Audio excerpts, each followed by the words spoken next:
The following podcast is taken from a live broadcast on Inspire FM. Catch a creative vibe on the Urban Kube with Sister Shemiza. Assalamu alaikum and a very good morning to you. It's 10 o'clock exactly, Monday 14th of January, and you're listening to me, Shemiza, on Inspire FM, the Urban Kube show. We're going live and direct all the way up to 12 o'clock this morning, beaming out to the wonderful people across Luton surrounding areas, as well as Peterborough, Sheffield and Nottingham this morning. A massive big hearty salam to all our listeners. Would love to find out where you're tuning in from and what you're actually doing this morning.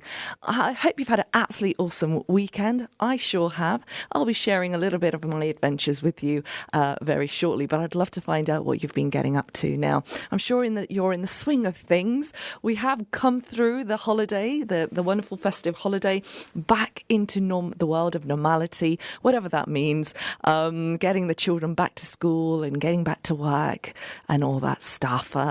Would love to find out what you're doing this morning. Well, naturally, I'm sat here conversing with you lovely lot. If you'd like to join us with any of the conversations this morning, and you know what to do, call us on 01582 481 822. But generally, WhatsApps are very greatly appreciated, and I always look forward to reading them out. So that's on 07779 481 822. So if you'd like to WhatsApp and join in with any of the conversations this morning, then please feel free to do so on 07779 481 822. Now, this show is all about motivating you on Mondays and to get you through the week with some creative, inspirational journeys of some awesome guests I have either live in the studio or over the phone. Now, my guests in the studio will be over the phone, inshallah, later on after 10:35. I'll be joined by two absolutely amazing sisters who are going to be talking to us about their passion for creativity, but also charity work as well. Today we're on the show, we're celebrating National Charity Week. And the way we're doing that is we're going to be getting one of our own presenters to actually make an announcement on the show. He's actually giving us the details of a winter campaign that we ran just before, in 2018 actually, just before before December we started, or whilst in December we actually launched a winter warm campaign with a local charity, the Luton Food Bank, and we made a request to you wonderful listeners to actually help us support with some food parcels. Now, we had a number that we were quite nervous about. Well, we were convinced, we were confident, but we were a little nervous, like, will we be able to meet that target? Well, actually, we exceeded the target. Goodness me, we exceeded the target, and I'll tell you exactly what that target is, but slightly later on, and we'll get the man himself who launched the Winter Warm campaign on the show to tell us exactly what that is. I'm so excited, and I'm so proud to actually be part of Inspire FM's campaign, but more so proud the fact that you guys enabled this to happen. Mashallah, lots is going to be happening across Inspire FM. We're going to be launching a lot more campaigns, and as always, the only way this can be made possible is with the love and support from our community across Luton surrounding areas and across the country, because we don't just beam out to Luton surrounding areas, we also reach out to the beautiful people listening in from Peterborough and from Sheffield as well. So Sheffield, our sister station there that we beam out to is Link FM, and also we've got Salam Radio, the very awesome Salam Radio in Peterborough. Now, do feel free to get in contact with me today, because the show's topic is, what does charity mean to you? What does charity mean to you? And I'd love to find out what your thoughts are on this on 07779 481 822.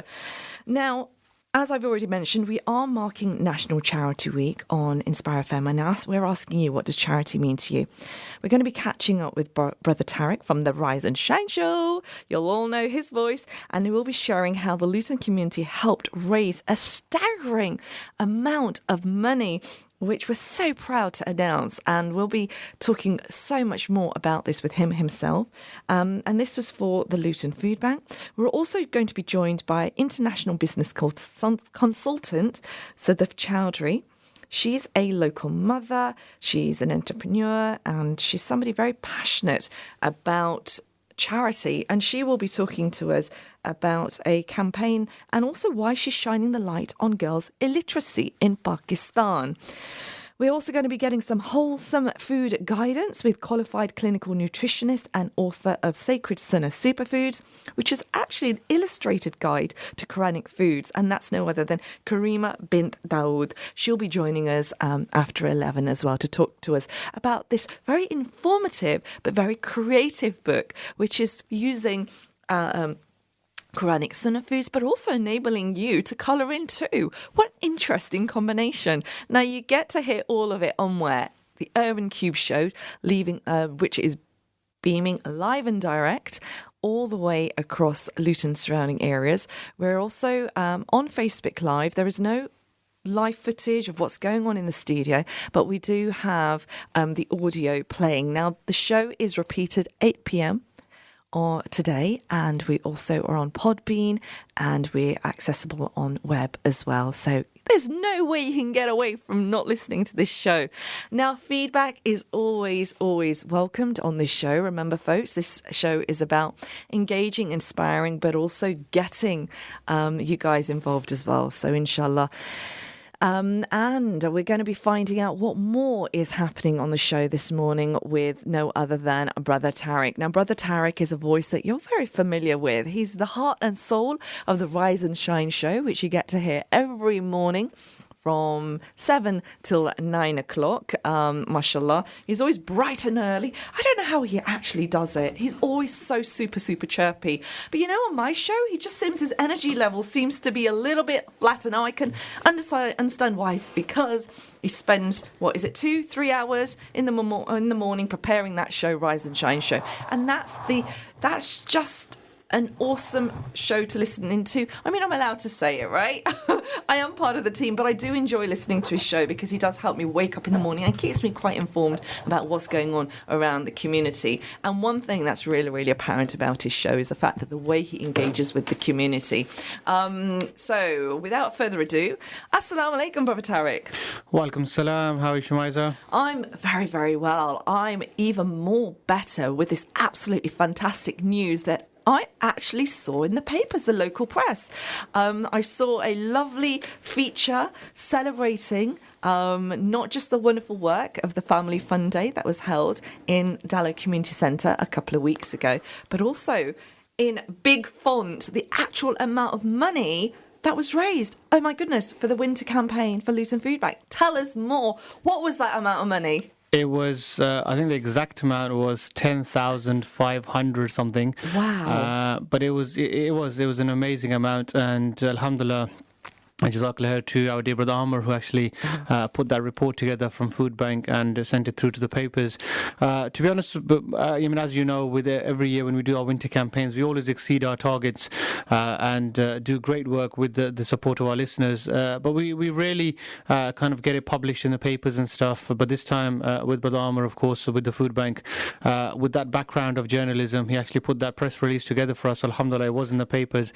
And to be honest, I was a bit surprised that it was in the papers because I was aware that the press release is taking place, but it wasn't due to be in until the following week. Okay. So when I actually had a WhatsApp come through from someone saying, well done, and I saw the picture of the actual paper, and I was like, okay, so it's already out. So alhamdulillah, it was a pleasant surprise. It was a nice surprise. Yeah, mashallah. Like, wow, but I was so pleasantly surprised by the amount because I wasn't aware that was the amount, but you've actually exceeded that 10,500 because I remember we being a little bit nervous when we actually launched it. You announced it on Monday morning, and then we kind of plugged it on my show, which was really awesome. It was really fantastic to do so.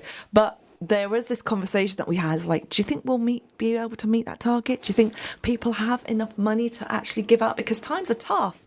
And what was our target originally? Our target was £5,000, and exactly what you said. When I initially spoke to and had a meeting with Brother Amr and Sister Salma from the Food Bank, it was those questions around, we obviously want to help as many families as possible, but the problem being, coming up to the end of December, a lot of people do have have that problem of thinking, well, sometimes people have holidays planned.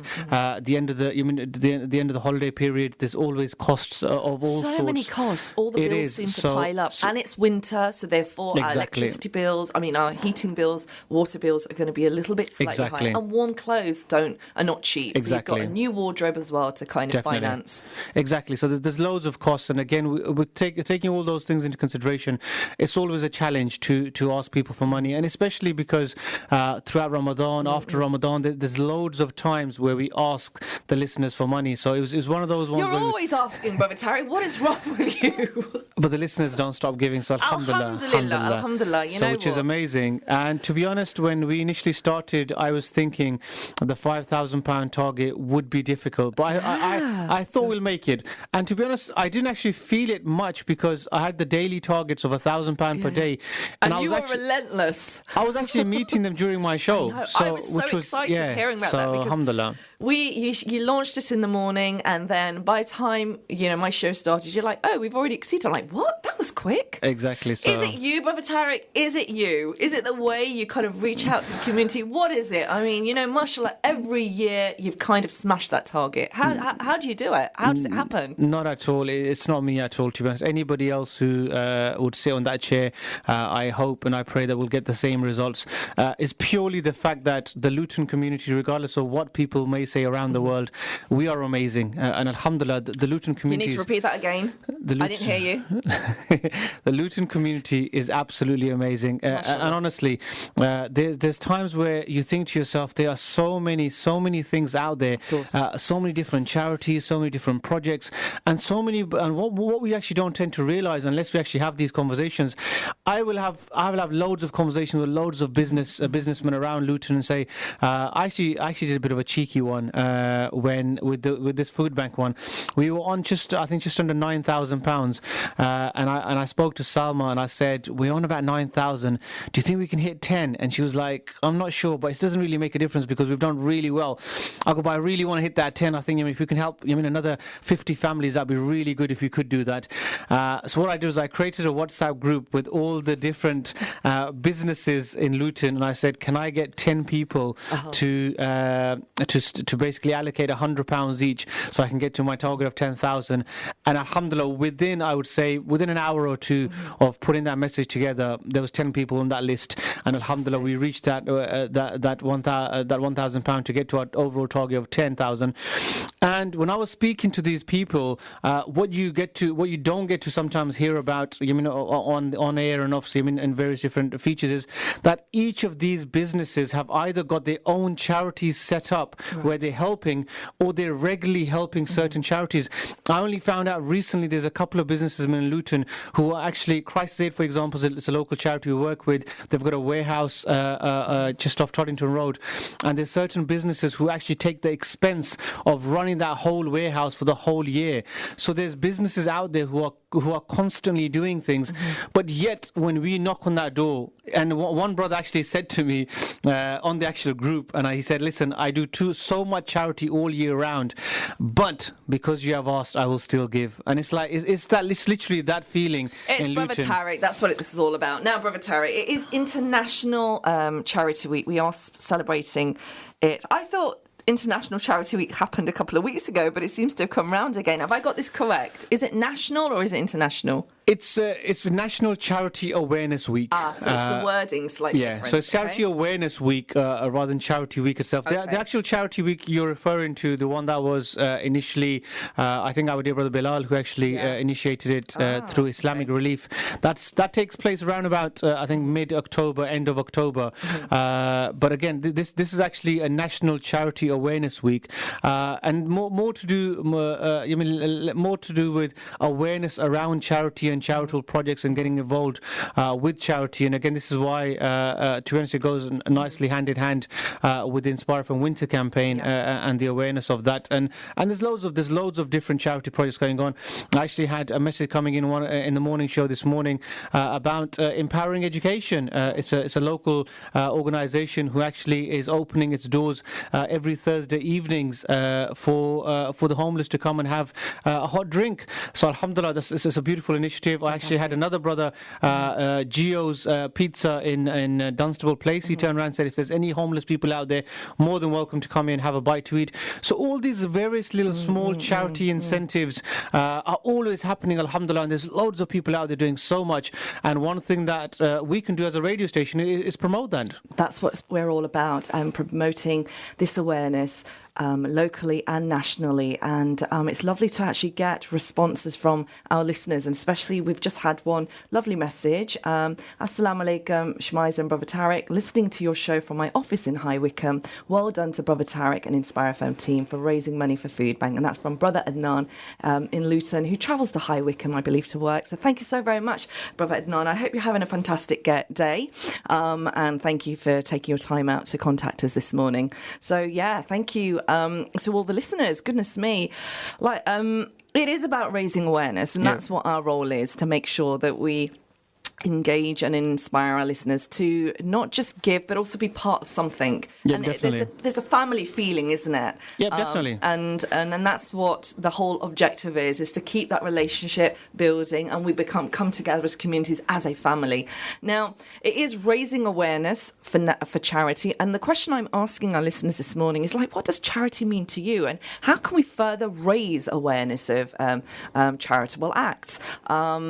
So, Brother Tariq, what advice or guidance or experiences do you have in your understanding of charity from when you began? Because you've had a very interesting background in volunteering and supporting charity, and one particular charity is FOBE, Friends of Bright Eyes, that I followed for many a year when I moved to Luton.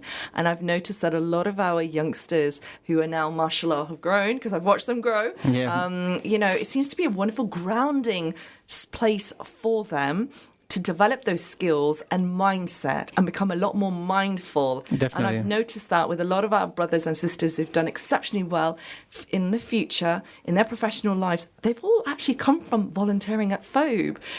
Is this coincidental, or is this... No, not at all. Friends of Bright Eyes, or known as FOBE, as you mentioned, an amazing charity, mashallah, very, very close to my heart. Again, I've been volunteering for them.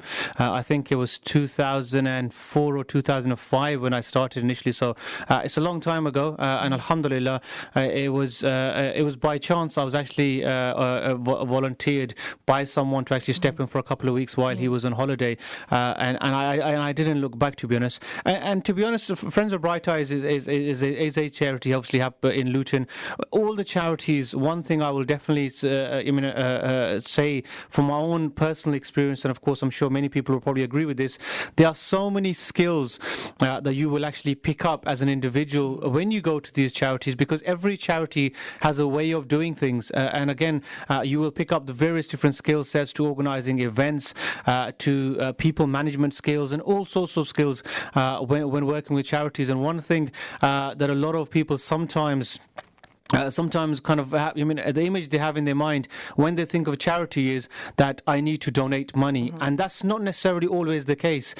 Charities are very, very welcoming, and this the volunteering part of part in charity is a massive sector, and I think this is something that listeners should really take into account. If you are somebody who's sitting out there who does have a few hours spare in the evening, maybe on the weekend, then utilize that time and do something to make a difference in somebody else's life. And I think this is when you ask that question, what does charity mean to you? To be honest, that's the first thing that comes to my mind is we are always doing things for ourselves. We are working for ourselves. We will cook for ourselves, for example. We'll go out there and buy something for ourselves. It's the whole onus around doing things is either for ourselves or for our family. The way I see charity is doing something for someone else with no real kind of expectation of receiving anything back, apart from, of course, a reward from Allah subhanahu wa ta'ala. And I think that's what really charity is, and that doesn't have to be financial. That could be volunteering for someone. That could literally be helping somebody cross the road, for example. It could literally be like this Saturday, and I was saying, it's Charity Awareness Week, and I had no plans whatsoever when I left work this Friday that I had anything planned charitable this weekend. But then I was approached by local masjid, Medina Masjid, where they had raised money for 22 homeless packs. So Saturday evening, one of our local brothers, Brother Maqsood, said, "What are you doing now? Are you free?" And I said, "Yeah, I'm free." And he said, "Okay, let's go out and find out if there's any homeless people out there." So 10 p.m. Saturday evening, we're walking around town centre, and subhanAllah, the amount of and we obviously it was really cold at 10 o'clock in the evening. And the amount of smiles that you get on these people's faces. There was one guy, subhanAllah, and his conversation really stuck in my mind. He was actually, I think he's been homeless for a few weeks now, and he was saying, "Today has really been a good day for me." And I was like, okay, why? And this is somebody who's homeless, and he's saying, "Today has really been a good day for me," because in one of the local supermarkets, the security guard said to him, "Yep, you can go, you can use the toilets," and he was allowed to use the showers there, and he goes, "I was able to wash and clean myself, and I feel really fresh." And now, I was thinking, where am I going to sleep today? Because he was saying, I actually gave my sleeping bag to my friend because he didn't have one. So I was thinking maybe he can sleep in the sleeping bag today. I'll find somewhere and I'll maybe find some cardboard and stuff. And when he saw us and he was saying, "Today has been a really good day for me because you guys have given me this," I was wondering where I was going to sleep. And you know what?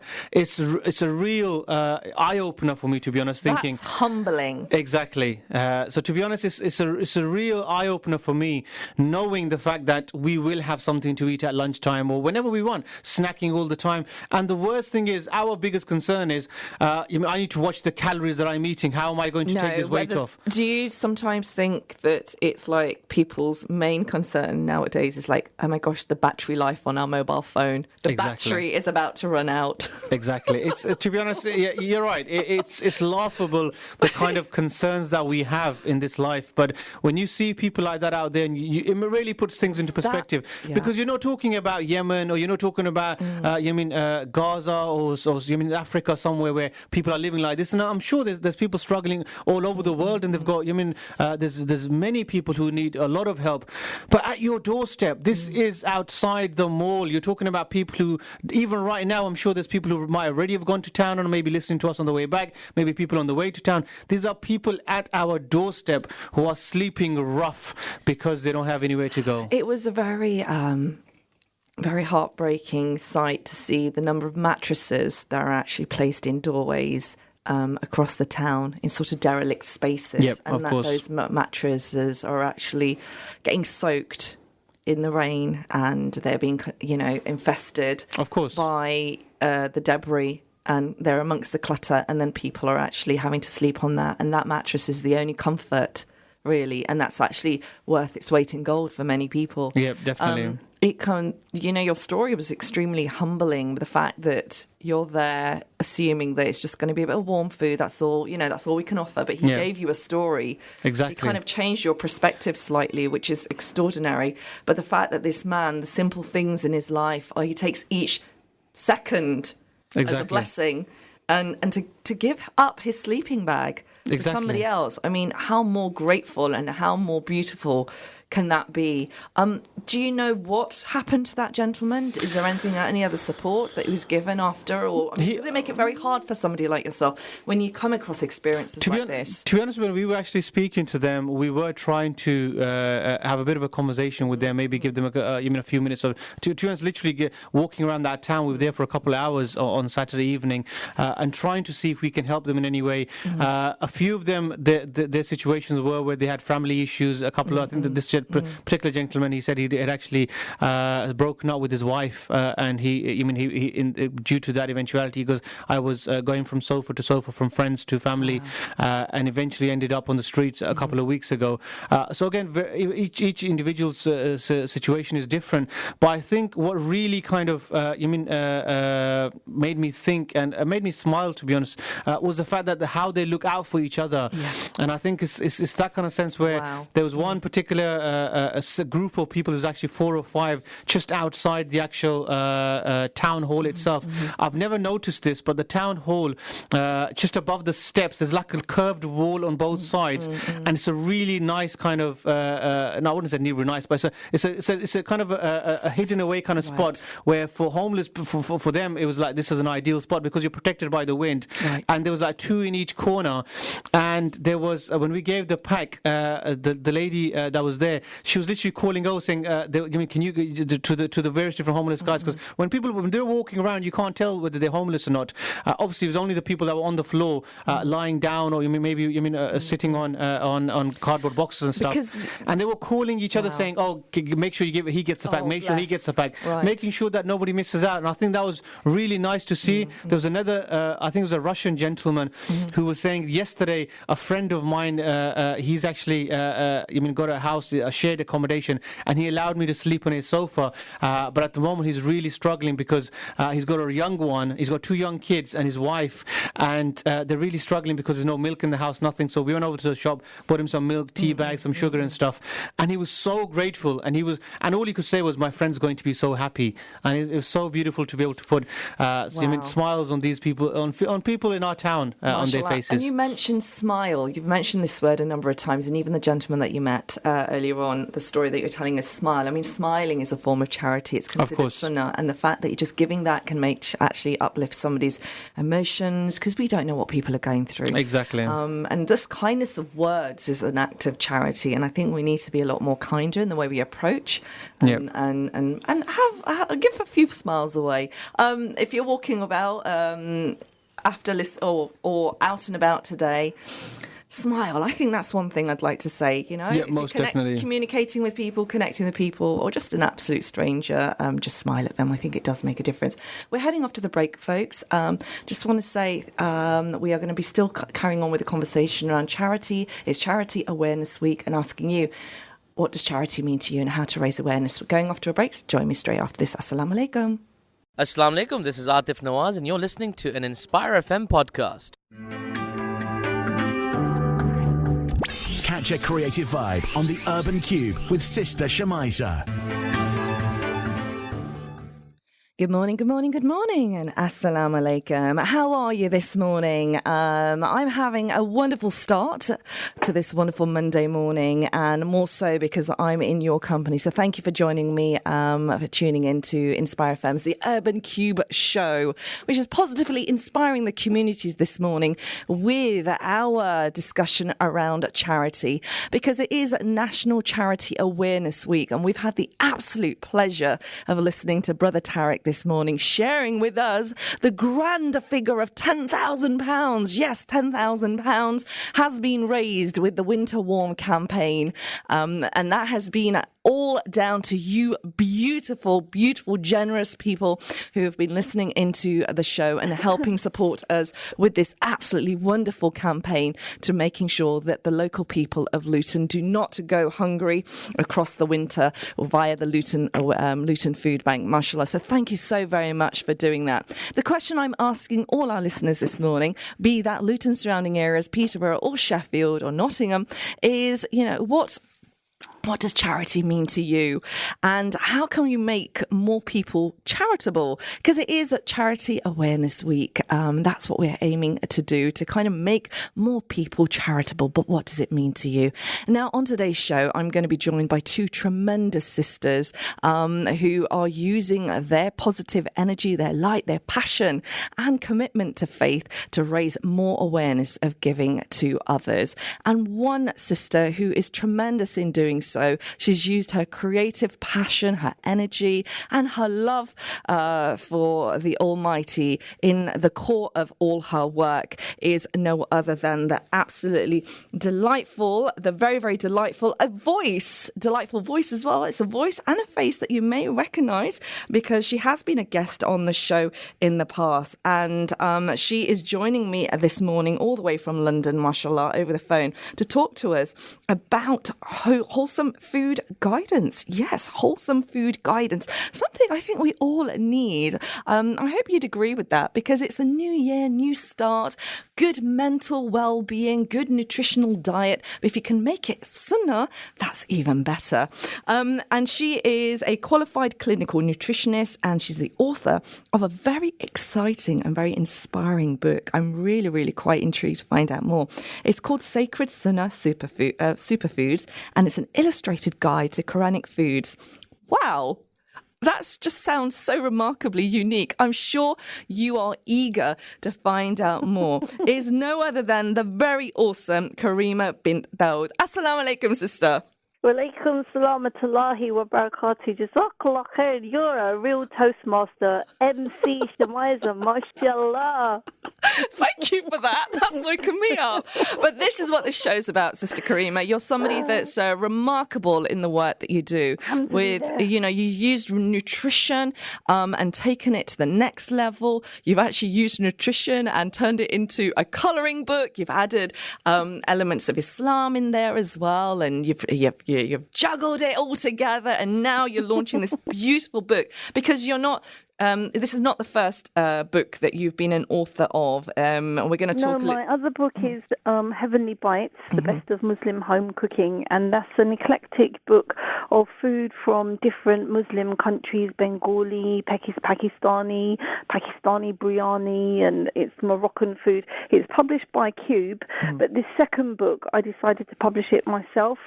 So if people are interested, then they can contact KarimaHsCuisine.com website, and then there's more information of how they can get their hands on a copy, inshallah. Food is entirely soul food for many, and your food is takes another take on this because you're actually looking at not just being soul food, but very spiritual and linking it back to the Sunnah. Mashallah. Tell us more, Sister Karimah, because that sounds really quite interesting. I've always had a passion for everything natural. I'm a revert to Islam, and I used to do things like bury my hamster with rose petals and all that kind of thing. So my whole sort of nature, God consciousness was always there. And then I was always interested in food. Wherever I went in the world, I was always asking, how do you make this? And, just the sort of the whole complexity of different cultures.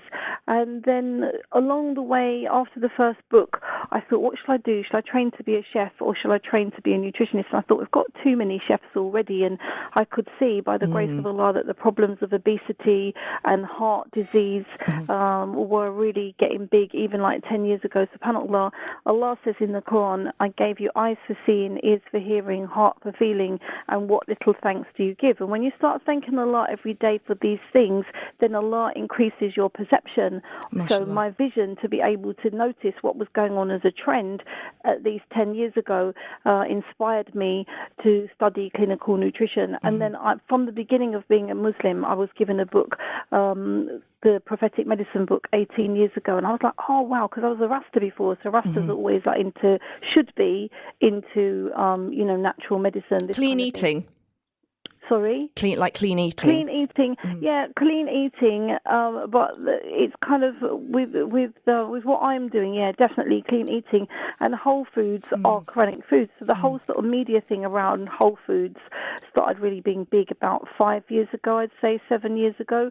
But when you get into Islamic medicine, for example, when you make a salad dressing, put with lemon, put all of the lemon in, the rind, the pith, the seeds and everything, because as you study it, there's an Egyptian scholar from back in the days, As-Suyuti, Rahimullah, and he tells you that the different energy, the temperaments of the different parts of the lemon are actually all complementary. Wow. So the way that Allah has made things, they are the true whole foods, mashallah. Wow. And this book is not just educating us with Sunnah superfoods, but also getting people to kind of relax as well. And it's colouring. Definitely. So why the combination of recipes, education, informing people and colouring? I must say, it's only like 3 recipes. This is a nutritional colouring book. Right. So the information there's more based on nutrition, because one of the trends in cooking that I see now, things are getting simpler. Right. Things are getting simpler. So people think, oh, I can't cook. You can cook. Just put some salmon on the griddle. You don't need to whack loads of sauce over it. If you know the properties of these foods, things can get simple, number one. Number two, I've got an art degree from Central St. Martin's, and my tutors used to say, oh, your work is very illustrative. I was at fine art degree, so I didn't know. Sometimes it was a compliment, sometimes it was a criticism. And I love art. SubhanAllah, I love art. And there was a whole trend, of colouring books that was out, and I thought, I can do this. I can do this. like a piece of cake, really. It's really easy for me. So it's therapeutic, it's relaxing, but it's a really good way to love Allah's creation. Like, there's beautiful pictures in the books of pomegranates, and they're all botanically correct. So the flowers, what the flowers of the fruit look like, what are the different stages of the fruit till it comes into being. But they're beautiful drawings, mashallah. And I'm going to say so as well, because I have seen illustrations of the book. I have seen it on your Facebook page, and we're going to share your handles with our listeners. And it is really, is beautiful. And I just love how innovative you are, Sister Karimah, because you've actually fused your faith and your talent. You know, you're still feeding that in, and it's such a clever way of putting things together. It's very holistic. That's what I found it to be, quite holistic, because colouring is a very relaxing means of therapy. Whether you do it by hand, whether you do it with felt tips, whether you do it on the computer, because I colour a lot of the stuff in. The last thing that I put up onto Facebook, the Allah one, the black and colourful one, that's all done on the computer. I mean, it's not ideal because it's kind of screen time still, but I still find it relaxing because it uses a different part of the brain, and this is important that we step out of, you know, the usual. I don't know a lot about this, but I know that colouring definitely uses a different part of the brain, and it's coming. But what I would say is my inspiration, based on what you are saying about me, is use the talents that Allah has given us to promote Islamic lifestyle, because especially what's going on with the youth these days, we need to show that Islam is an attractive lifestyle. We're still having fun, Shemiza. I know you are, mashallah. I'm still having fun, mashallah. And we promote Islam not just on the outside, but on the inside. We're praying, we're setting a good example to people of what it means to be a Muslim at the end of the day. And that's attractive. And we have to keep promoting this by using our talents in all these different fields to show the younger generation you can still have life and have fun and enjoy yourself, but have good company doing good things that are good for your mind, body and soul. Now, my dear sister, you don't just illustrate and write and author books. You're actually very out on the street as well. You're taking your message of goodness and kindness through a wonderful charitable act, which you've been doing for many a year. It's not something you've done overnight, via a ongoing project, Karimah Cuisine, which goes on to feed the need, and it's feeding the homeless and needy across London, mashallah, but with good, healthy, wholesome food. Yeah. We started initially because when politicians want attention, they normally start attacking niqabis. And one politician, I won't say who he was, said that Muslim women are oppressed, and we thought, that's not right. We're not oppressed, and we thought Allah tells us to feed the needy, and we're all foodies. Karimah's Cuisine is our charity, and we're all like foodies. We love food, and Allah says they give food in spite of their love for it. And we thought, we're going to get out on the street, and we're going to, without saying a word, we're not going to, without saying anything to say that we're not oppressed, just the fact that we're out on the streets of central London on a Friday night giving out food is going to make people think, what are those Muslims doing? What are those Muslim women doing? So that's how we started it, and we made a point from the very beginning, and that's one of the reasons I believe that our work has continued by the grace of Allah, is that we put the emphasis on quality. We weren't interested in feeding as many people as possible cheap, nasty food. We were interested in feeding homeless people good quality food. So brown rice, we do vegan, we do halal meat, we use fresh herbs, everything's fresh apart from the tomatoes we use in the curry. And by the grace of Allah, I believe that it's that quality. And the homeless people come up to us and they tell us, you put love in this food. And we said, how do you know that? Like, how do you know that? They said, but because we tell people bring us like soggy pasta. Oh, gosh. And I think also, Shemiza, when you go out to a restaurant somewhere, if people cut like big chunks of carrot, like you're having tagine and it's all chunky, and you think, they didn't really care when they were doing this. They were just kind of like knocking it out. But we don't knock it out, because we think if you give a homeless people a nice cooked meal, it will give them that homely feeling. It might inspire them to go home, to miss home, because there's so many stories why people are homeless there isn't one story. There's many different stories. Wow. And those stories, I mean, you must have a wealth of them, because I'm sure they actually are not, the food kind of enables them to give you trust as well. So how do you, you're tremendous in the work that you do, mashallah. How do you balance it all out? I'm sure our listeners would want to know how you do this. Well, first of all, don't take on board too much. And I've got my mum, or like I'd say, confide in your mum, right? Because they have more experience than us. And my mum goes, no, it's too much. You're not doing it this week. You've got too much. So don't take it on board. Don't bite off more than you can chew, number one. Yeah. And so we only do it once every 2 weeks. Excuse me. And in Ramadan, we do it once every week. And it's a method, and it depends on like your facilities. We have amazing volunteers, mashallah. I would say be very strict with volunteers to start with, so they know that it's not just an opportunity to come and hang out somewhere and chat. I always say to them, excuse me, can you chat and do, please? This is a time-specific activity. And if you lose volunteers because of your strictness, like one of my role models is Omar ibn al-Khattab, radiyallahu anhu. If you lose volunteers because of this strictness, it's not a problem, because Allah will send you other people that are serious. And the other thing is to value volunteers. So our volunteers get quite a lot of things. One of our trustees works for Lush, so they get things like Lush vouchers. And if we get given, for example, we got given loads of cashew nuts and loads of almonds a few weeks ago. We gave most of it to a food bank, and we gave some of it to our volunteers. So treat your volunteers, value them, and share the booty with them as well. So that's what I would say, and stick to the principle of quality. Beautiful words of advice there, because if we don't respect our volunteers, then how can we work together as a unit, as a family? And they are giving free time. It's free time and energy, mashallah. Now, I'm sure a lot of our listeners would want to know how to get in contact with you, Sister Karimah. So do you have any social media handles, and how can we access this beautiful book, which is called, if I can mention, Sacred Sunnah Superfoods? It's an illustrated guide. Oh, I've done it again. You've got food on the mind. You must have had a nice supper last night. I did. It was moussaka. Superfoods. Sacred Sunnah Superfoods. Yeah. And we called it that because it's very rhythmic. Do you know what I mean? Like really, really rhythmic. But it's actually foods that are mentioned in the Quran. It's a nutritional colouring book. And the best way to get in touch with me is via the blog, which is Karimah's Cuisina. And Cuisina is a Moroccan word which means kitchen. Yeah, so it's karimahcuisina.com. Or I'm on Instagram, and it's The Islamic Nutritionist with dots in between the words, The Islamic Nutritionist. That's my Instagram.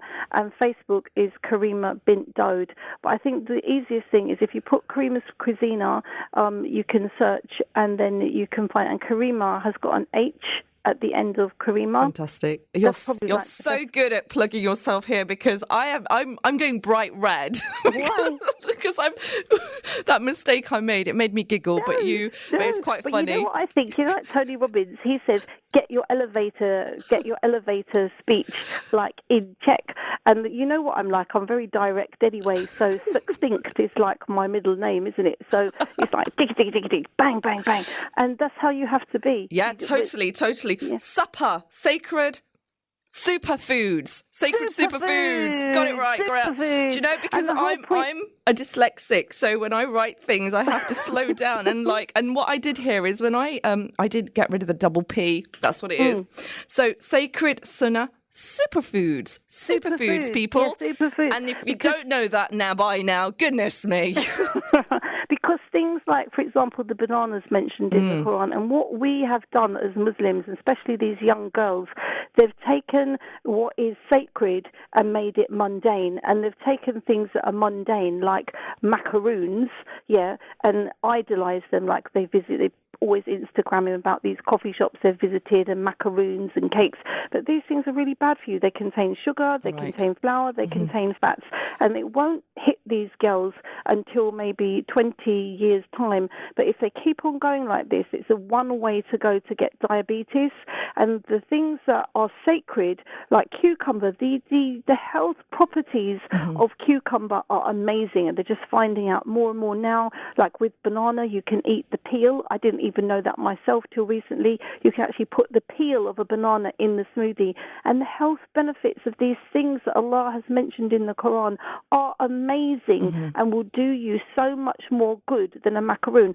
I'm not saying don't have sweets and cakes, because anybody that knows me knows that I like a nice bit of Victoria sponge, but be mindful in what you're eating. If you know you had a bad day yesterday, then be good today. Do you know what I mean? Eat clean today. Eat clean. Just self-accountability really is the core of Islam. And I think you've raised quite an interesting word there. Be mindful. And this is what it's about. It's having that healthy balance and having understanding of what is good for you and what's not good for you. And there's so much education out there. But there is also this conflict of social media. And when you have Instagram and all these pretty pictures, they're very, very tempting. Now, you have mentioned your social media handles, mashallah, and you do have an Instagram page. And you're actually brilliant at photography. I love the images that you present of the food. Thank you. That and it's always, it looks so yummy. It really, really does. Once again, Sister Karimah, if you could give your handles out to anybody who's wanting to kind of follow your page or get in touch with you. Jazakallah khair, I'd love people to really make themselves familiar with our blog, because it's a treasure trove of information to do with nutrition, and it's free. It's called karimahscuisine.com. I'm not going to spell it out, but Karimah with a K and an H on the end. Karimah's Cuisine, Moroccan and Spanish for kitchen, karimahscuisine.com. Instagram, the.islamic.nutritionist, and Facebook is Karimah Bint Dawoud. But the blog is vital because there's so much information on there, Shemiza, that, if you've got a cough, go on there, just type in the search engine at the bottom of the page, cough. Lots of natural remedies. Some of them we're familiar with, us old school, haldi and black pepper and honey. Chai latte, which people have, that's on there. But for people who aren't familiar with these things, turmeric latte, things that we've been drinking for years and years, but they're now suddenly fashionable. Oh, very on trend, my love, very on trend. Yeah. So the recipes are there, but what we're showing is not just chai latte for the sake of being trendy, this, but for the health benefits of it. So the blog, karimahscuisine.com, it's a treasure trove. If you go on there and you're sick, before you're sick, go on there and have a look, because I just have a feeling with the way that health is going and healthcare is going, buying pharmaceuticals and the price of pharmaceuticals I see going up in the States, diabetic medicine, the price of it going up. Surely prevention is better than cure. Of course.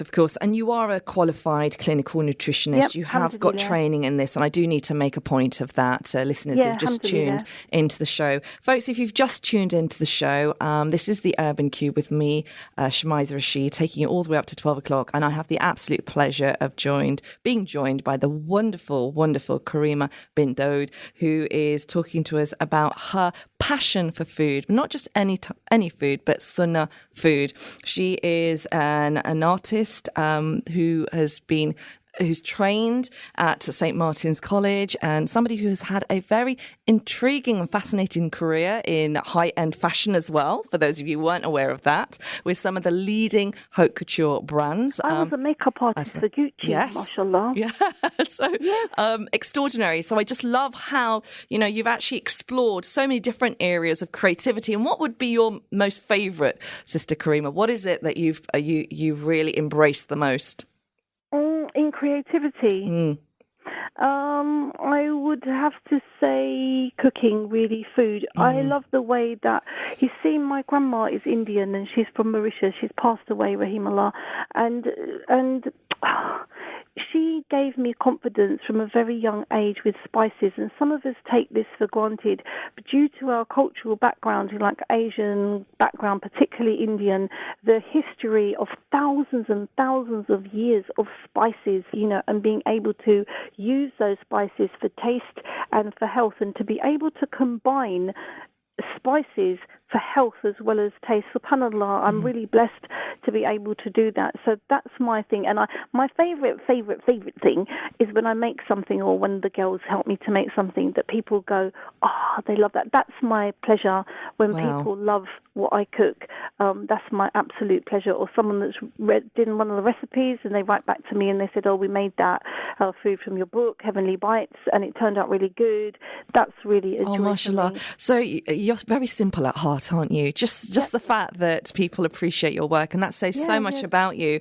Now, what we've been talking about today is, folks, is Sacred Sunnah, superfoods. Yeah, mashallah, superfoods.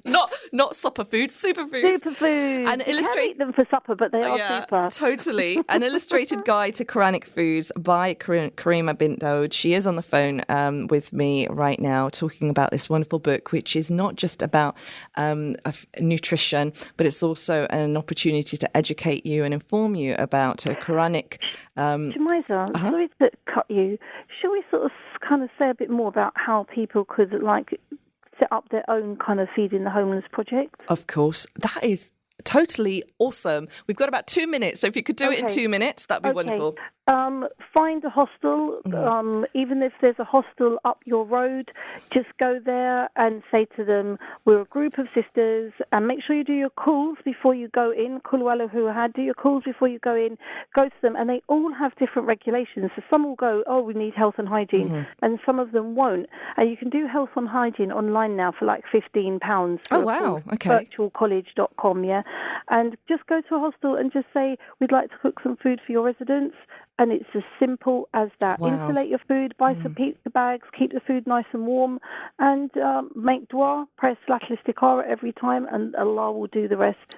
Alhamdulillah. And sister, I want to also ask you, it is Charity Awareness Week. What does charity mean to you, and how can we raise more awareness? I mean, mashallah, you've raised enough awareness, but what more could we do? Charity, I think, once again, come back to mindfulness. So we have to give zakat as Muslims if we're earning money above or have got wealth above a certain threshold. That's normal. We have to do that. That is compulsory. There's no getting around that.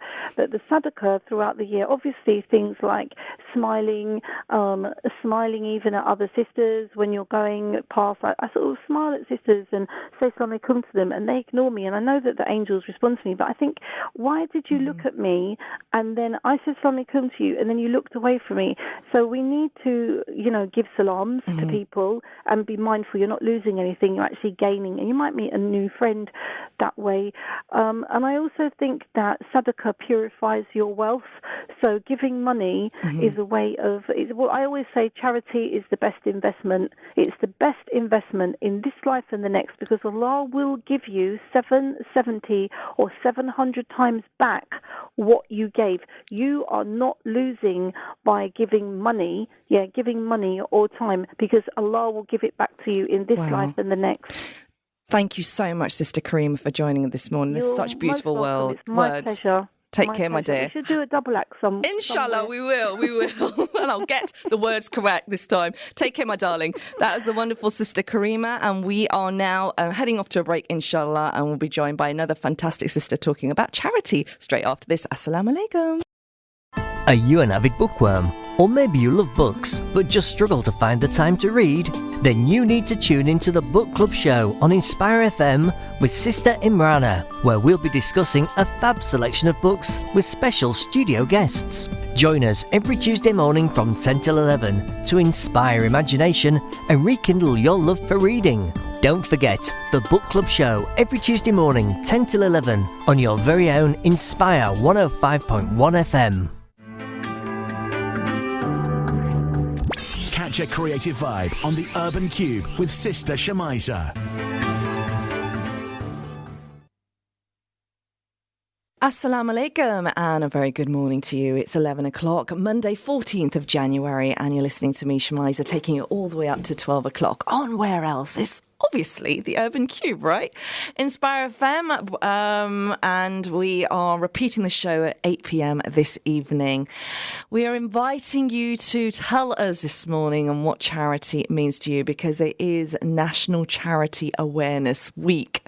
And we've had the absolute pleasure of announcing the fact that as part of the Winter Warm campaign with Luton Food Bank, Inspire FM, with your love and your help and your support, was able to exceed the target from £5,000 to £10,500 exactly, making sure that nobody across the town goes hungry. So we'll be finding out more about this campaign and its success with Brother Tariq on the latter half of the show, which will be after 11:30. Now, this morning I had the pleasure of speaking to him, giving us a bit of a taster of what has happened, and also finding out for him his experiences with actually not just raising awareness and getting the local Luton community involved with the campaigning and raising awareness for Luton Food Bank, but his experiences of actually going out onto the streets and actually providing packs to the local homeless community. And it was absolutely humbling, the stories he was sharing with us and the love and passion that people within the homeless community have for themselves, the unit, the way they come together in supporting one another. And this is what today's show is all about, is finding out ways in which we can actually become a little bit more charitable. Now, I had the pleasure slightly just before the break of speaking to no other than the wonderful Karimah Bint Dawoud, who I've followed her work, I've met her, I've seen how practical she is, not just creatively, but on the ground in making sure that she's engaging her passion, her creativity, and her love for Allah subhanahu wa ta'ala through her work. So it was just wonderful listening to her talking about Karimah cuisine and feeding the need, as well as also her new Quranic super food book, which is an illustrated book on Quranic foods, which was just so remarkable to listen to. It doesn't stop there. I'm going to be also speaking to another delightful local lady who's doing extraordinary work in making sure she's raising her the light and her passion and her talent around her desire to raise awareness for illiteracy in Pakistan. So I'll be speaking to her very, very shortly about that. Today's show, folks, we are talking charity. It's National Charity Week.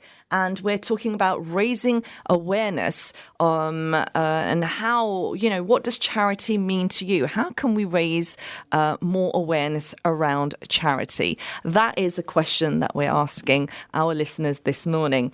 As I've already said, I'm joined by another remarkable guest who's sharing with me her passion for creativity. She is an entrepreneur. She is somebody who has a really good hand with makeup. She's a professional makeup artist, stylist, and she's also an international business consultant. She used to have a show on Inspire FM as well, so it's lovely to have her back on the show and hearing her voice. It's no other than Sudaf Choudary. Assalamu alaikum, Sudaf.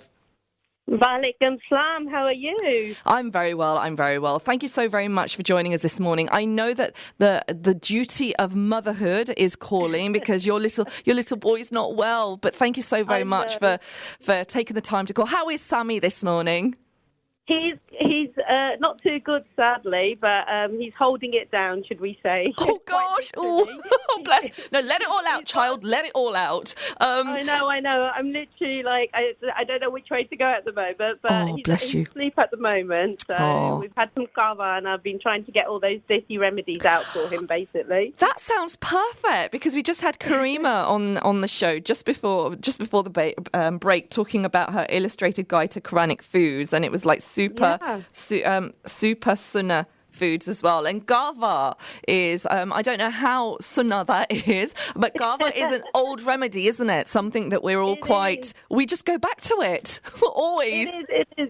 You know what? I was never really into these dirty remedies, to be honest with you, until I became a mum. And then all of a sudden, it's like people were suggesting it to me, and they make such a massive difference, honestly. Rather than reaching for the old cowpole now, yes. I tend to try and go for like the yakhni and the khichdi and all those kind of wonderful, wonderful things. You are a desi mama extraordinaire. If you can do the yakhni and you can do the khichdi and you can do the kava, then you're sorted, darling. Your mother will be proud.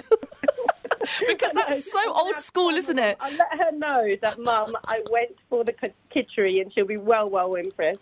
You know, and that's just a great thing, Sudaf, because these are the things that we turned our noses up to, but we know they've tried and tested remedies. We did too much nakhre, and that's like we were a little bit arrogant then. We just wanted the Western style of everything. But now, mashallah, you know, these cultural, traditional methods, tried and tested. But I do need to do a disclaimer. If your child is poorly, please do make sure that you actually get them to the doctors, and what we say is not always the correct solution for everybody. We're not medical professionals. No, we're not. And also going back to Karimah's interview, folks, she is a qualified nutritionist, but however, if there is an ailment that you have, please do make sure that you actually get professional medical advice as well. Now, coming back to the show, thank you so very much for Sudaf for taking your time out, being a mama extraordinaire and a professional in your own right. Now, you're actually raising awareness and light on girls' illiteracy in Pakistan with you're an ambassador for a very interesting campaign that's taking you all the way from Luton to Pakistan. Tell us more. Well, I think over summer I actually spent some time in Pakistan. It's been a long time since I've actually been over. Mm-hmm. So it's really, really nice to see what a change has happened in Pakistan as well. It's really gone miles ahead since I was last there, that's for sure. But one thing that kind of struck home was it's just not that common knowledge that obviously Pakistan is still quite a developing country, mm-hmm. despite having all these fantastic resources mm-hmm. and, you know, these malls, and that you've got so many modcons there now as well. And upon my return, I was actually invited to a fantastic evening of support for this charity called the Pakistani Alliance for Girls Education mm-hmm. by Nadia Bukhari, who's also a ambassador here in the UK. Right. And it was just quite shocking to hear the statistics, which was that Pakistan has actually got the second highest out of school education in the world. Pakistan? That really is shocking. It literally is, honestly. I was just really, really shocked when I heard these statistics. Uh-huh. And obviously, it is a massive country, and there is so much there, you know, that at the moment it needs to be done. There's so much more that needs to be done, basically, is what it comes down to. Mm. So at that time, it kind of struck home with me because I was actually, I relocated because I was based in Luton, moved to Birmingham for personal work circumstances, etc. And I was actually looking for schooling for my children at that mm-hmm. time. Mm-hmm. And I was thinking, we've got so many resources here, mashallah. You know, it's quite shocking. And, you know, you kind of come to about summertime April time, when people start hearing that their children have got their places in school that they were after. And, you know, it goes all over my social media that, you know, my friends got their place in the one down the road, et cetera, et cetera. And subhanAllah, we're so lucky in the sense that we've got those sort of facilities at our doorstep as well. And I actually started looking around at different schools for my children, because when you relocate, it can, you know, take some time, et cetera, et cetera. Even started thinking about private education at one stage. And then a few weeks while this was going on, my children actually managed to get a place in the schools that I wanted. But, you know, this is when I was approached to become an ambassador for this amazing charity, which has already got 7 schools founded in Pakistan. Now, I think the key thing that is with the Page charity as well is that they're actually being supported by the Pakistani government, obviously recognising the high number of illiteracy. Mm-hmm. They're now taking steps to go ahead and obviously get that rectified as well. So why is that surprising then? Should this not have been a natural thing by the government of Pakistan to kind of recognise, highlight and take the responsibility of literacy levels across the country, boys and girls? There is actually, you know, there is different constitutions, and there's actually a trust act. There's different things within the actual constitution that should have been, highlighted, and it should have been recognised more readily. But it hasn't, basically. And now, basically, the Pakistani government is supporting us in the sense that they're going ahead. And, building schools is very expensive, building them. However, the Pakistani government is actually now working with us to give us buildings that are derelict, and all we have to do is spruce them up, get obviously the teachers in there, getting all the facilities, making sure that they're suitable obviously for teaching environment and for children, getting their uniforms, getting their backpacks and all those kind of things. Everything's all included basically, and it's so much more cost effective than going ahead and actually building schools from scratch as well. It only costs £3,000 to go ahead and found one of these schools. So we've gone ahead and we've founded 7 schools, and we're in the pipeline of getting 3 more built as well. Well, founded, should I say? I keep on saying built, but they're founded. They're not being built by us. So, Sudaf, what as your role as an ambassador, what is it that you're trying to raise awareness? Is it to make sure that more girls are actually being educated, or is it kind of facilitating the schools so that there is space for them to be educated in? Yeah, so basically, obviously, the first foremost thing that we're looking at is for girls' education, empowering them. Obviously, it's not just a case of, they say that obviously educating a woman is educating a nation is what it comes down to, because, a lot of the times they are the ones that are primarily going to go ahead and teach the next generation as well. So we are looking firstly at that, but there are schools of ours that are in some really, really derelict areas. They've got no schooling at all. So we are actually making exceptions for certain areas where we're going ahead and having sort of half a day for girls' education and half a day for boys' education. Because obviously if you can go ahead and support, for us it is just education as a full stop, but obviously primarily we are focusing more on girls' education. And why? However, sorry, go ahead. Yeah? Sorry, I was just going to say, however, if there are areas that need, obviously, education full stop, then there's no reason why we won't be going ahead and supporting that as well. So in 2019, why is it that these girls are not being educated? Is it down to do with the fact that they're gender, or is it to do with poverty? It is. It's down to, and I suppose it goes hand in hand as well. If you are obviously from a very poor background, again, your parents are less likely to be educated, and they won't recognise the importance of you going ahead and getting an education. It's more so focused on the fact that you should be staying at home with the family, going ahead and helping around the house, and, there's more key factors that they feel are more important for you than getting educated.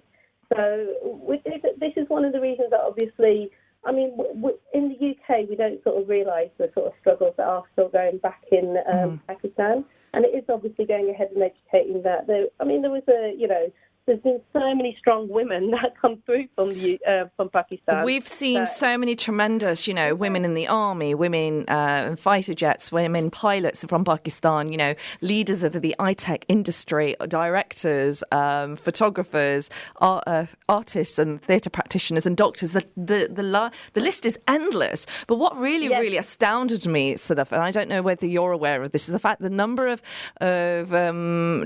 female doctors in Pakistan who have actually had to give up practice after marriage, and they're actually trying to get them back into surgeries or back into the profession. But after they get married, they just leave the profession, and they've even actually started getting an online system where patients can engage with the doctors at home via online, and they can give their diagnosis online. Well, that's absolutely fantastic that, we are in the 21st century and that we've got those sort of resources on the one hand. However, on the other hand, there is, the extreme opposite where they're not even getting educated in the first instance. And this is in Article 25, a right to education of the Constitution of the Islamic Republic of Pakistan, that, everyone is entitled to an education. So again, it is just kind of bridging the gender gap that is in education at the moment as well. And, really making sure that we're going ahead and helping support future female leaders, inshallah, in all professions as well. It was interesting. I saw, the biggest name or the most famous woman across the world from Pakistan has to be Malala Yousafzai, and she's at Oxford studying there. She's featured on Time magazine, and she's also got her picture in the National Portrait Gallery, which I had the pleasure of going to see. And you go into the National Portrait Gallery and you see her image. The first thing you see is her image or on this wall, and it was quite extraordinary, quite remarkable. And I need to kind of recall the name of the artist who created that piece, which was exceptional.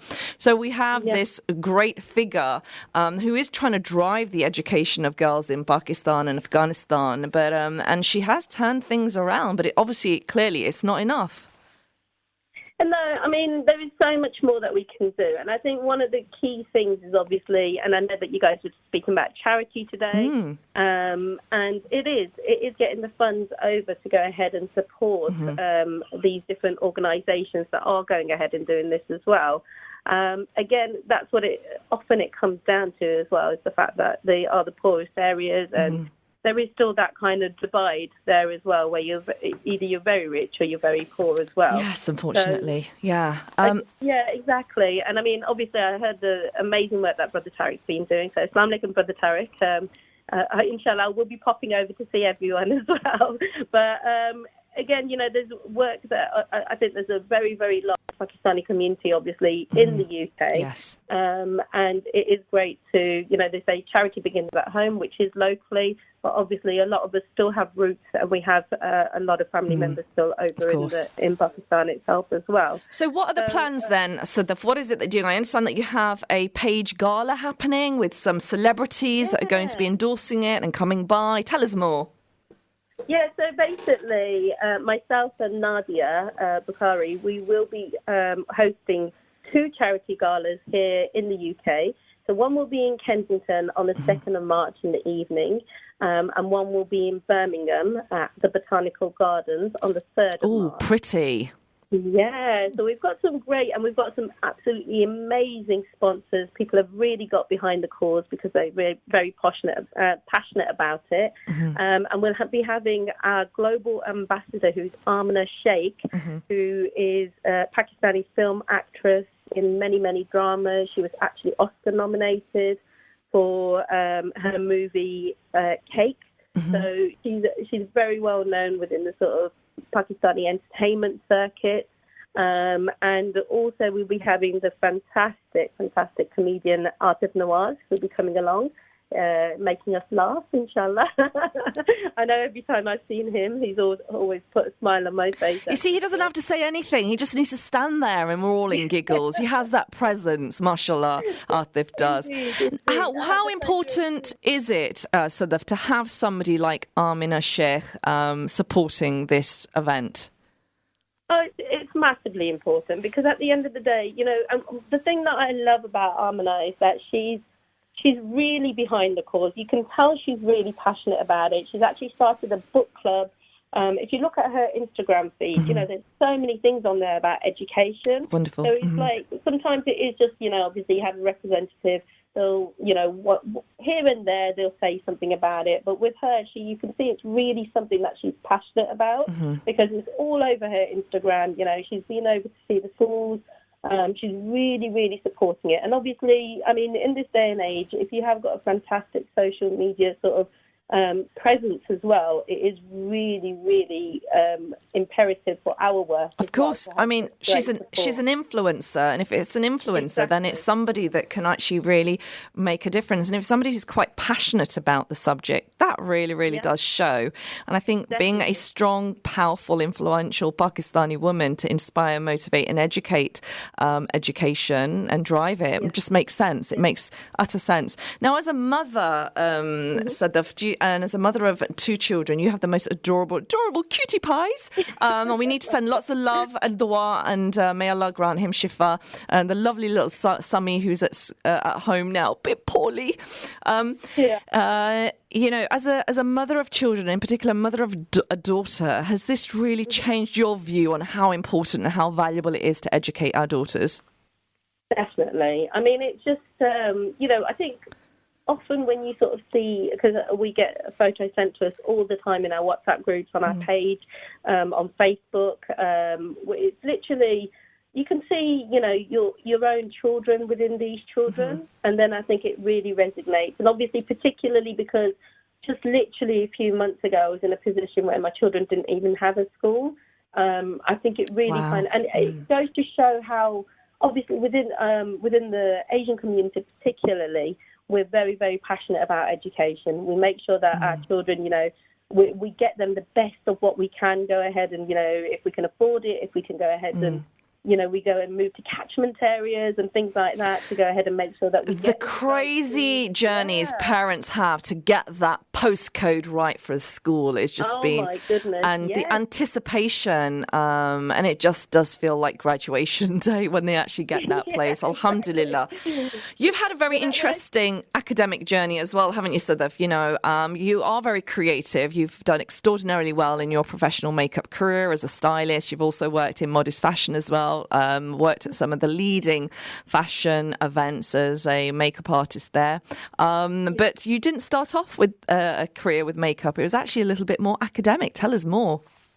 So basically, I think for myself, from quite an entrepreneurial background in the sense that my families have got businesses. I was in sort of estate agency at one stage, running my dad's businesses while he was overseas. And then from there, I went into a corporate background, which was for Grant Thornton. I was actually their business development manager for corporate finance.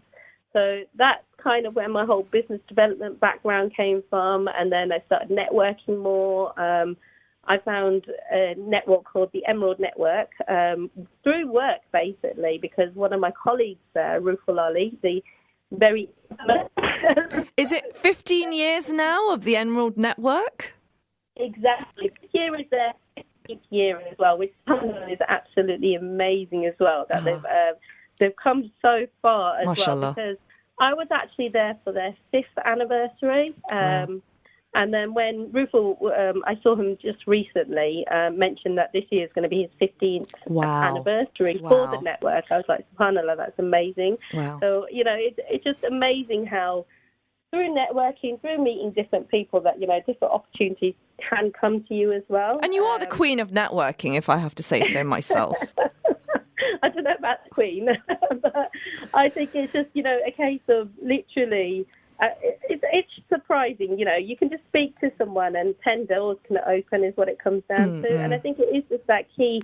We don't realise when we're speaking to other people that obviously they've got an influence, and it is all about your sphere of influence as well. You can just and even introducing someone to someone else, it can create so many opportunities for them. So I think it's always, just make the most of all opportunities, keep on speaking to people, and, obviously, inshallah, it leads to some amazing things. I mean, that's where the page things come from. Right, Literally, I didn't know Nadia, but it was actually the founder of the London Muslim lifestyle show, London Halal Food Festival, Adiba Dar, that actually introduced me. And, it's just literally how these connections all sort of go along as well. So, when you're speaking to someone, you just think to yourself that, you're thinking to yourself that I'm just speaking to this person on a one-to-one basis and just coming across as yourself. But, it can sort of go ahead and open so many doors for you as well, and you don't even realise as well. Yeah, and it develops your communication skills, it develops your confidence, and the more you do it, the better you get. But it's actually knowing what events to go to. So what advice would you give to anybody who wants to network and is interested in events or the arts or creativity or these type of things? What would you suggest to them? Well, I would say, local events are absolutely fantastic. I mean, there's so much good work. And I'm not just saying this because, obviously, I'm not originally from Luton, so I don't have to wave the flag or anything like that. But the Luton locally has got so many amazing opportunities as well. But you're not far from, Birmingham, and you're not far from London as well. So for sort of, it depends on what you're looking for as well. Now, I actually went to an event where I was actually speaking about networking as well. And it's just key things like if you are going to go and meet someone, and if you do go ahead and, meet someone that has got whatever, it can, even if you're looking for, say, a rishtat or, XYZ, networking can go ahead and create those sort of opportunities as well. And, it is a case of making sure that you go and try to as many events as possible, to be honest with you, wherever you can, if that's while the children are at school, because obviously I do have 2 young children as well, and I'm sure, Shemiza, you know how it is as well, with your brood as well. It's just about balancing it as well, yes. Going ahead, exactly, and wherever you can sort of slotting these things in as well. Now, Sudaf, we're heading off to a break. We've got about 40 seconds, so how can people get in contact regarding this event that you're supporting as an ambassador?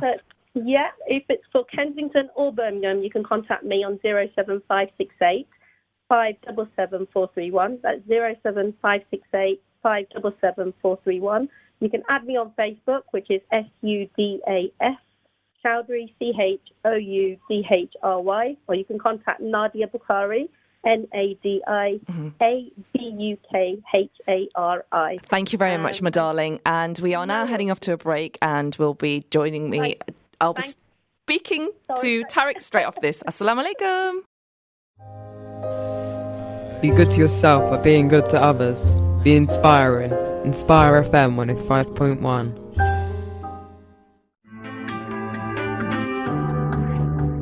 Catch a creative vibe on the Urban Kube with Sister Shemiza. Good morning, and assalamu alaikum. It's 11:30, Monday, 14th of January, and you're listening to me, Shemiza, on the final half an hour of Where Else? It's the Urban Kube. I'm not alone in the studio, joined once again by no other than Brother Tariq.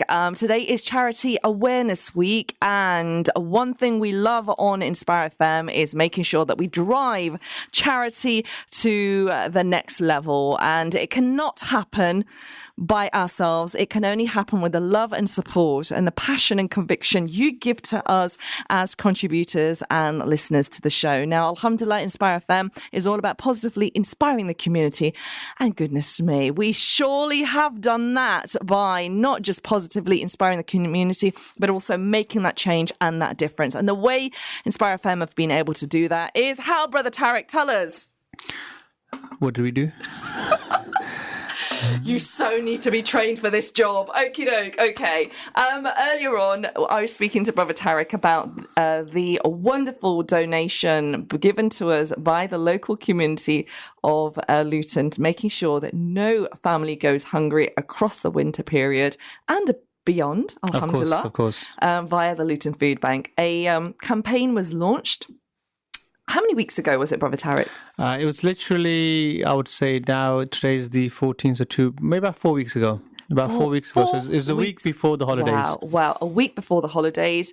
The campaign was launched on the Rise and Shine show on Monday morning, and then we went full shebang on my show, The Urban Kube, where we got to actually start rolling the campaign, which was really, really quite humbling because I absolutely love things like this.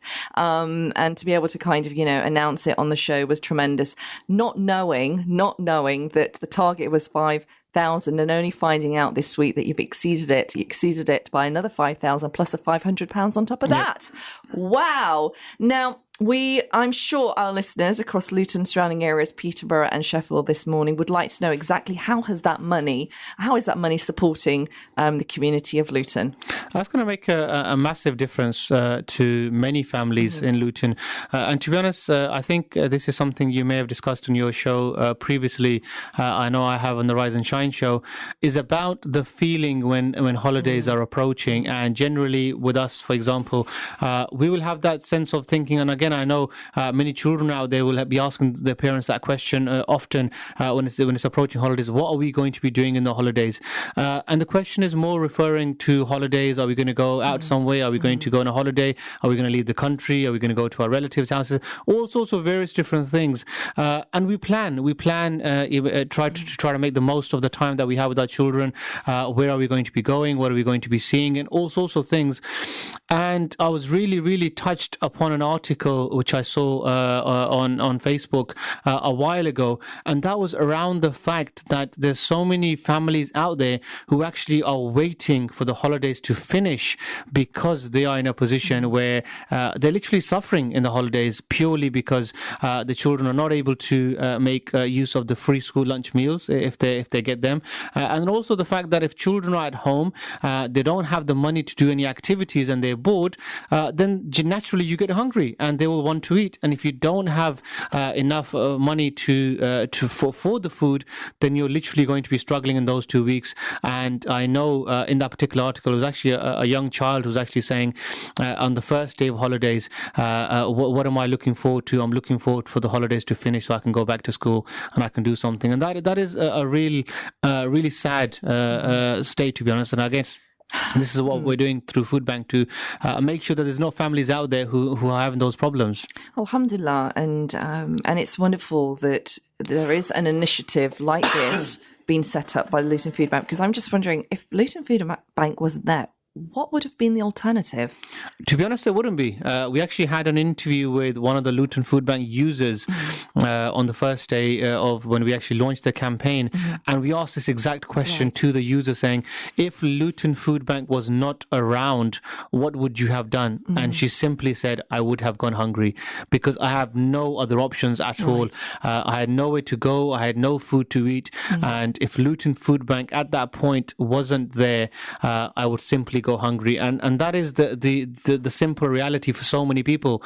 If Luton Food Bank, who again just literally this, I was looking at the number of parcels last week, and they are giving on average of around 500 food parcels over the holiday period per week. That's 500 families and these are not in need just of this. These are not just like random parcels they're throwing around because they feel like it. These are actually genuine cases of people requiring this support. They've actually gone through the process of kind of acknowledging that they're in these circumstances. But we hope and we pray that they're temporary, because the food bank is a temporary service. And there has been some absolutely wonderful feel-good stories where people who've used the service users have gone on to sort themselves out, and then alhamdulillah are now volunteering at the food bank, which is a beautiful thing to see, because we want people to kind of be lifted out of the situation that they're in. We don't want them to remain in that. And there are signposting ways, and there's other community groups that are kind of there to support as well the service too.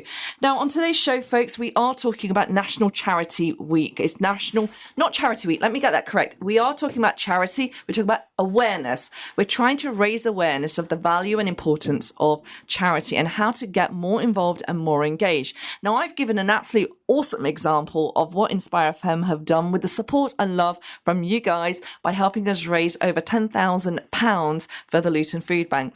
Now, it doesn't stop there, guys. We're still, this is not the only charity that we're wanting to support locally, but it gives us a real sense of the commitment that the station has to the wider community of Luton as well.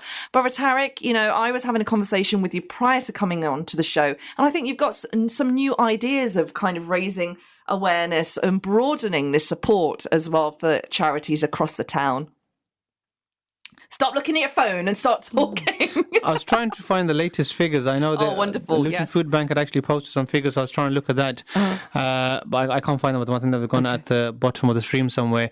But to be honest, I think there's so many things people can do to help. And to be honest, I think the biggest thing I think is the wanting to do something to make a difference to people's lives. And I was actually asked. It was interesting on Friday. We have a show called Mother's Planet. Sister Neelam, brilliant show. Excellent show, mashallah. And her little one, she homeschools, was actually here with her. She was doing the homework on the other side. And I was just making tea, and out of nowhere she said, do you like your job? And I said, okay. And I go, I do. And she said, why? And I said, because in my job, I not only am able to be in an Islamic environment all the time, but I can make a difference to people's lives where I don't think I'll be able to in any other job. Like the way I can here, and that gives me great satisfaction.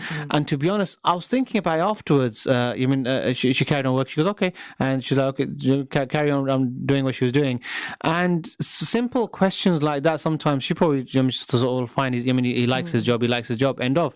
But to me, that kind of really, it made me ask the question in my own mind afterwards, thinking, that's true. What do I actually get out of this job that I wouldn't be able to get out anywhere else? And it's that one thing about making making a difference to people's lives. And to be honest, that is massive. When you're trying to achieve contentment as such, of trying to see, well, what exactly am I doing? And I think contentment is good in the fact of, obviously, when you achieve something that you want to do for yourself, your family. And I think people have various different milestones of careers and all sorts. But when you do something for someone else with no expectation of receiving anything back. Now, Food Bank, for example, we've given this money to Food Bank. They'll hopefully, Food Bank will go out there and give the food to these families.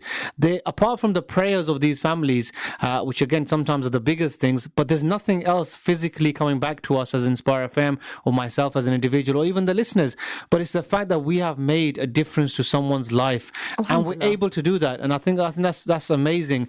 And in whatever form you can do that, it doesn't necessarily have to be money. Sometimes, like I said, with the Friends of Bright Eyes charity that I work with, the only difference that we're making to those children's lives is we're giving them 2 hours of our time every Monday evening, and it makes a massive difference to them. And it is time that it is more than money for some people. And that's something we're kind of trying to stipulate across the shows, and to make sure people connect through the most simplest things. Now, it was really quite interesting that you mentioned the show by Sister Neelam, which is called, let's plug the show. Mother's Planet. Mother's Planet, folks. An absolutely awesome show. I've had the pleasure of listening into it, and I'm like, gosh, it's so inspiring. So you've got recipes, you've got lots of topics of discussion and some guests in the studio as well. And it's hosted by Sister Neelam. And when does the show happen? It's every Fridays from 10 to 11. And it's a new show, so a show to listen out to, mashallah. And the fact that her daughter asked you that question. Now, it's really interesting that a young person is inspired by the work that's happening on Inspire FM. We're not just about presenters presenting shows. It was also about getting young people on board who would not necessarily think of this as a career, and providing work experience and volunteering. Yeah. And we have somebody sat next to you right now who is a young person who's coming in for work experience. And gosh, look, he's sat in front of a mic. Did he expect that this morning? Assalamu alaikum, and give us your name, sunshine. Walaikum assalam. My name is Husamuddin. Pleasure having you joining the show. Were you expecting to have this happen this morning? No. No? And so how have you come about Inspire FM, and why have you come to do work experience with us? I'm interested in technology and stuff, dealing with computers and stuff. Ah, and which school are you from? I'm from Baitul Abrar. Oh, tell me more. Tell me more about the school, because it's the first time I'm hearing about it. It's quite small. It's an Islamic school. Uh-huh. And is it local? No, I think it's local. I'm not sure about that. Okay, it's based in Luton, right? But it's Baitul Abrar. It's an Islamic school based on Liga Road. Right. Mufti Sadiq, I'm sure many people will know, is kind of the main person behind running it. Again, with Hussam, one of the things with work experience, again, we've, as an Inspire FM organisation, we try to give children the opportunity to come here and do work experience and volunteering. Some people will often come here and want to volunteer purely because, like we said, even with Friends of Bright Eyes, when you go to work as a volunteer or as a work experience student anywhere, the actual skill set that you actually get from there, I think can sometimes change your life. Of course. And again, we've seen that through. Again, I remember you saying to Nakash last week how his blogs are really good and the way he promotes the show. And Nakash himself actually started off as a volunteer at the radio station. Wow. He was, if I remember correctly, I don't think he was much older than 13, 14.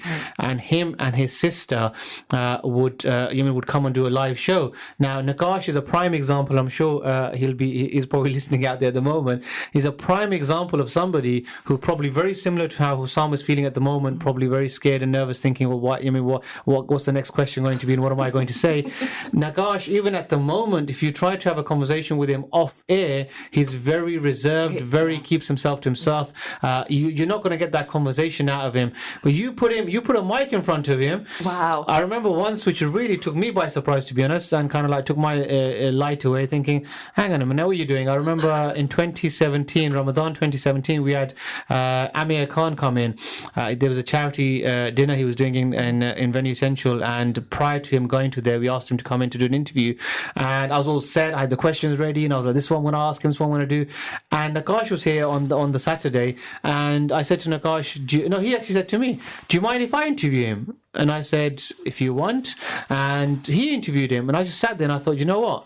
That interview was absolutely amazing. The questions around Ramadan and training regime, and he had a fight coming up, and he'd actually researched him, researched what he was doing, researched made the link to not only from what Amir Khan is currently doing to boxing, to Islam, to Ramadan, and everything. And I was thinking, you know what? That interview couldn't have been done better by anybody else. Wonderful. The fact that you gave him the opportunity, you gave him a chance, and you gave him the opportunity, and this is what this station is about, is giving.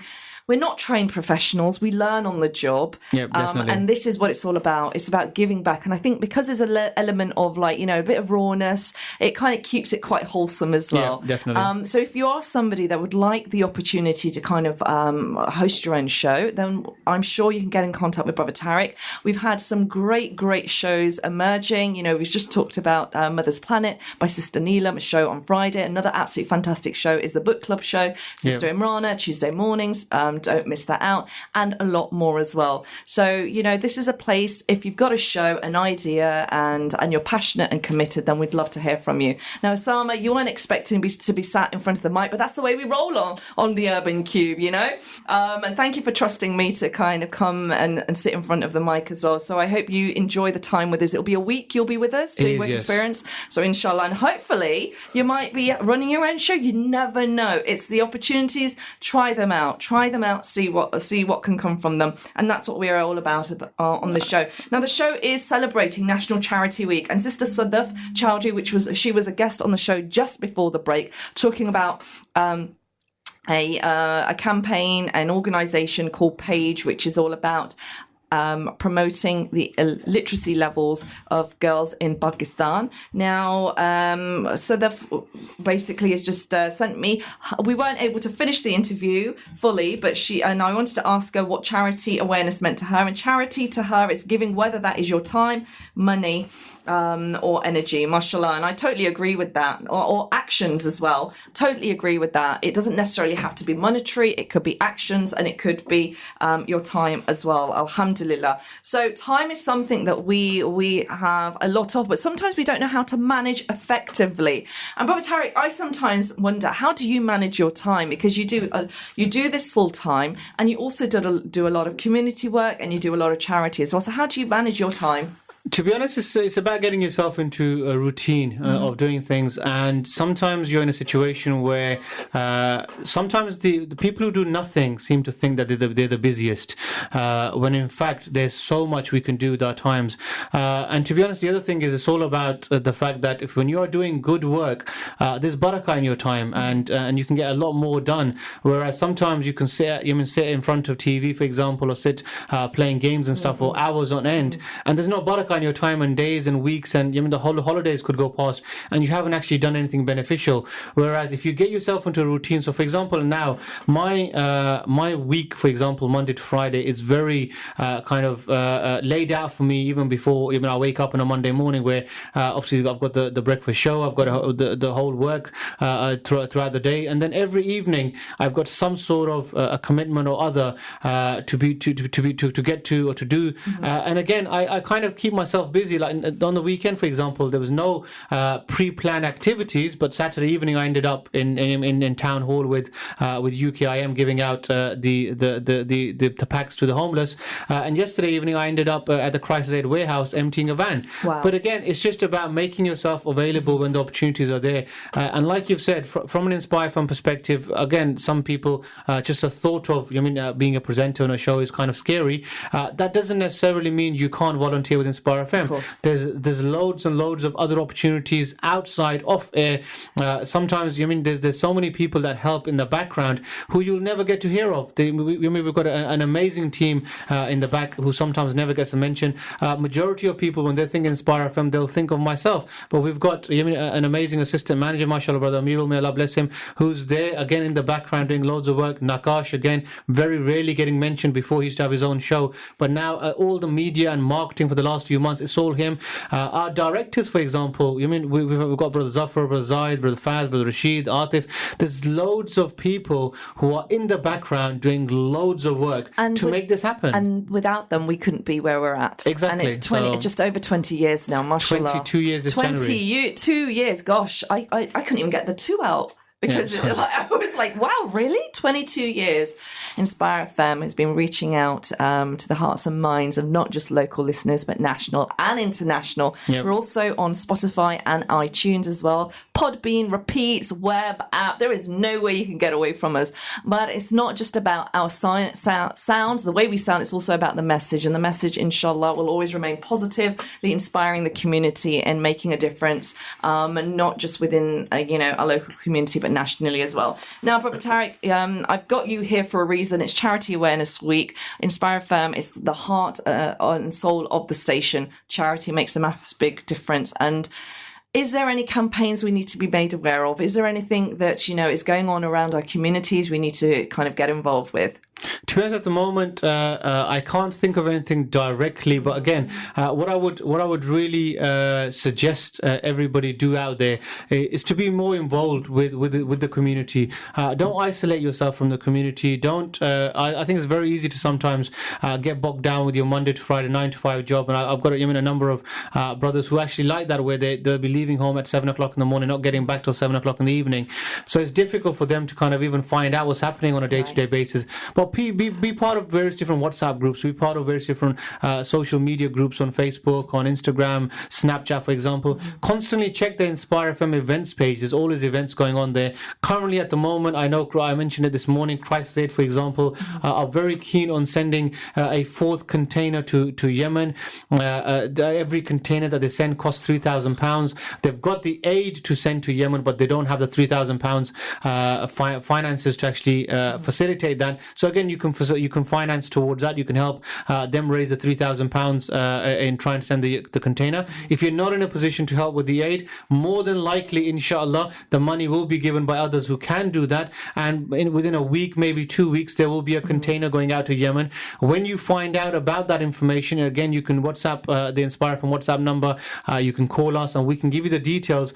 And I can put you into various different WhatsApp groups to keep you updated. So if you're not able to financially help, where I'm sure many people are probably not in a position where they can always help because they've probably already helped so much, or sometimes people find it difficult to commit and give financial help towards charities. But turn up on the container day, give yourself as a volunteer and time and help to the charity, and that in itself sometimes is worth much more than the money itself. So again, different people can help in different ways. Allah knows your situation best. There are many people who don't have the time. They physically cannot make the time to go there and help for 2-3 hours on end to fill the container, but they are in a position where they can financially donate, and they will. But there's others who don't have the financial means, but Allah has given them time to donate. So whatever your situation is, whether you have time, whether you have money, and some people have various different expertise. Like, say for example, some people may be really good in organizing things. Help these charities organize events, for example. I know I've been told on a number of occasions from folk Friends of Bright Eyes, can you please do some sort of an activity to raise money for Friends of Bright Eyes? I know for the last 2-3 years now, in fact, they've been looking for their own offices, their own setup, where at the moment they're in temporary accommodation with various different offices somewhere. They want their own site where people can actually have their own center. Again, it's a massive project, but it requires different people with a different skill set to come on board and help them achieve that. And you might be part of that, that missing piece in the jigsaw puzzle, which helps them get there. Wow. Yes. And this is not something that we talk about and we just, promote. We're actually quite actively involved as a station in making these things happen as well. And I just want to come back to our lovely young guest who's joined us, who was here to just do a bit of work experience, but he's actually in front of the mic. You're listening to what Brother Tariq is saying. Did you know that this is a type of work that Inspire FM kind of got involved with? Yeah, I've heard it in the radio once. They're talking about the Luton food bank. And what's your thoughts on the fact that we've raised £10,000? Well, you guys have raised £10,000 because it's actually the community. How does it make you feel about your town? It's a really good, huge amount. of money. And it's a really good project that they've done. MashaAllah. So is this something that you might want to get involved with, like volunteering? Does it kind of inspire you to kind of go out in the community and find some voluntary work apart from the station itself? Yeah, it does. And what does charity mean to you? It means giving out to the needy. Uh-huh. And do you think it's all about money? Do you think there's other ways that we can get involved? As a young person, what else do you think you could possibly do to help others? We could help them by, I think there is only money. You think there's only money? What about volunteering? Or maybe just picking up litter? Because I've seen groups of young people kind of picking up litter, cleaning their area, possibly helping, an elderly neighbour with like their shopping, or even helping your family at home could be considered charity, helping your mum or your dad cook, clean. Have you ever thought about that? No. Do you think you'll do some? Inshallah. Well, you've been heard on the radio now, and I'm sure your parents will be listening, so you're going to have to do that. So just quickly I was looking for this post previously, and I think it just goes to show the need that is within Luton. These are last week's figures, so this is not this is very current. And just last week, 255 food parcels were given out by Luton Food Bank. This was to help 136 adults and 82 children. So 136 adults in Luton.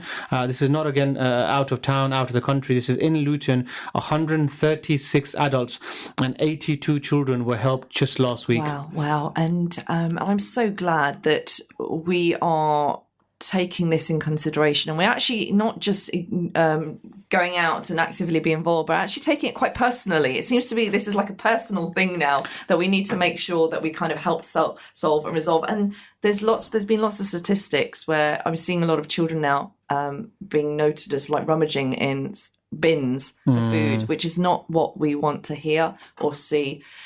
Right, it is the end of the show. Thank you so very much, Brother Tariq, for joining us, and thank you for our lovely, delightful young man. Your name again is, give it me. Husamuddin. Hey, I like it when you announce your name on station. It makes you part of the family now. And thank you so very much for everybody that's contributed on today's show. Sister Karimah Bint Dawoud and Sudaf Choudary. Thank you for listening in. The repeat of the show is 8 p.m. Charity Awareness Week will always continue, I feel. It's not something that stops just because it's noted as a mark or a day or in a week. Now, we are heading off to the end of the show now, and inshallah, I'll be back on the station Monday from 10 till 12, and that will be the Urban Kube. And thank you, Brother Tariq, for joining us. Assalamu alaikum, and catch the repeat at 8 p.m. today. Thank you for listening to our podcast. We stream our daily broadcast on inspirefm.org. You'll find all our daily updates on our social media at Inspire FM Luton.